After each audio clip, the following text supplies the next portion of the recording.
Hey, what's wrong? Why are you crying? Hold on, let me. There we go. Oh, sweetheart, what's wrong? What happened? Why are you crying? Shh, it's okay. Come here, I've got you. You're fine. You're safe. Hey, look at me. You're trembling. Was it a nightmare?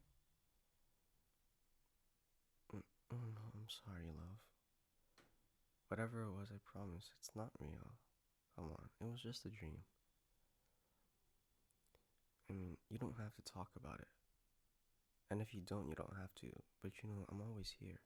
And I'll always be here. Come on. Let me get them. Let me get rid of these tears. There. All better. Well, almost.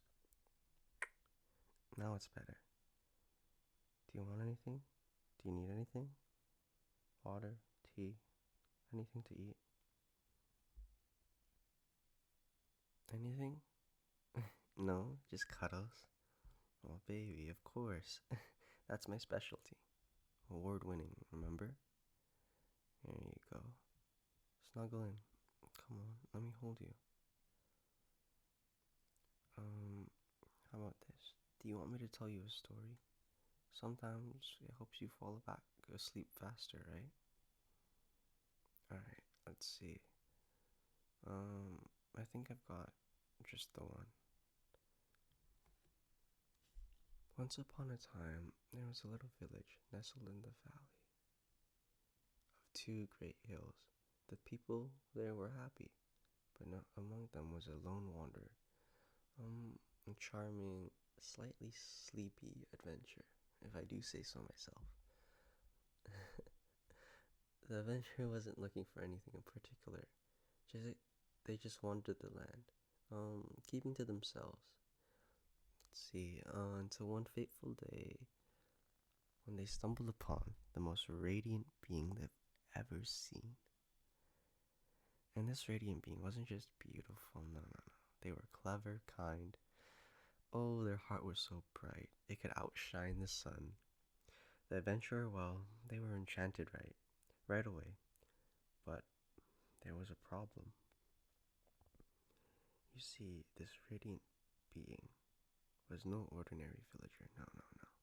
They were a sorcerer, a wielder of powerful, awe-inspiring magic. And the adventure, they weren't sure if they were worthy of such a dazzling companion. Because, you know, being a sorcerer at the time was very rare and powerful. But fate had other plans. The sorcerer and the adventurer crossed paths yet again. Again and again they met.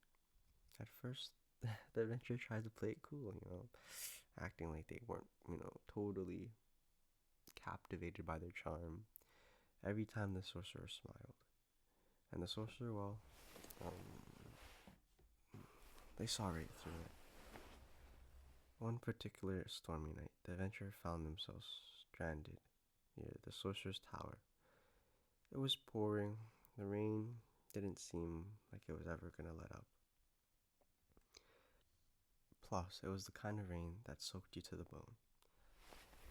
However, the adventurer was being just a little too proud, and they hesitated to ask for shelter. But before they could even knock to open the door, the sorcerer opened the door and said, well, what do you think they said? Yeah, exactly like that. Come in, you fool, you're drenched. And just like that, the adventurer was pulled inside, handed a warm blanket, well, and given the best cup of hot chocolate that ever tasted. It was infused with a bit of magic, but we don't tell the adventurer that. They stayed up all night, talking and laughing by the fire. And for the first time, the adventurer felt like they found something worth staying for in one place. Of course, the sorcerer pretended not to notice how flustered the adventurer got every time they looked at them. But they noticed. They definitely noticed. from that night on, the adventurers stopped wandering. They found a home with the sorcerer. Well, they found someone who would follow them to the ends of the earth, no matter what. Someone who would happily dry off their tears and hold them as close as they wanted, anytime, whenever they have a bad dream or a bad day. And they lived not just happily ever after, but together, because that's what really mattered. The end. So did my silly little bedtime story help? Or should I tell you another one? Love? You want me to keep talking? Anything for you, my sleepy sorcerer. Let's see.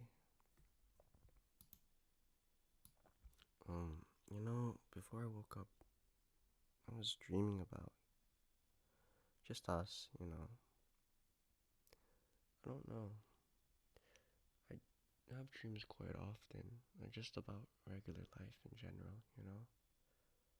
Just about you and me, well, and other people we meet, just like regular encounters and made up scenarios. Oh, actually, but this one time, well, no, that wouldn't be a dream. That would be more of like a nightmare. Well, anyways,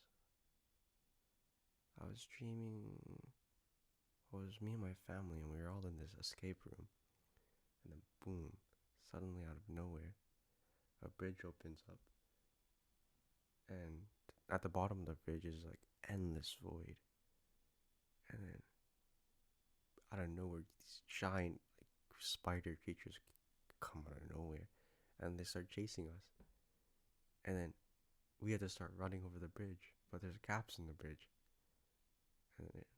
and then all I remember was some people falling, and it was quite scary, so I had to wake myself up, but it was just a nightmare. And then there's and there's also those nightmares where you think you have like assignments due, and you haven't done those assignments, but in reality they're not due until like a week later. So then you wake up and you're fine. You're like, oh no. Nah, but those aren't dreams. Those are more like nightmares. But no, but they're not all bad dreams or nightmares. Well, they're dreams. But I remember this one where I was like in a playground. There's a sand pit, like playground equipment, slides, all that junk. And then I don't know, I was like walking and I touched a tree and I was entered like another dimension. And in that dimension it was so magical. It was actually really nice. It was one of my favorite dreams. Because I'm a really big geek for all that type of stuff. Like all that fantasy stuff. So it was really nice to kind of experience it for myself. It was really magical and peaceful. I don't think I seen anything quite so beautiful. Well, except for maybe you. Well, I'm gotten really tired just from rambling. I hope you enjoy my little rambles, because I do it way too often. I've gotten so sleepy. But then again, I think you're already there. Good night, sweetheart. I love you so much, and I hope I see you in my dreams again.